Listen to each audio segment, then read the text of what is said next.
You ask Tiger to solve. This deals with linear equations with one unknown. The final result is x equals 5. Let's solve it step by step.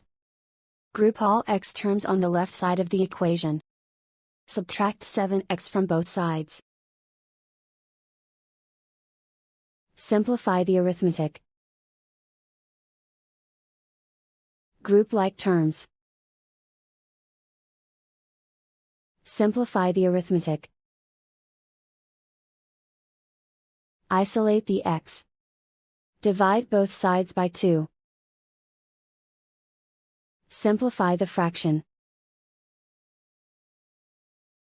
Find the greatest common factor of the numerator and denominator.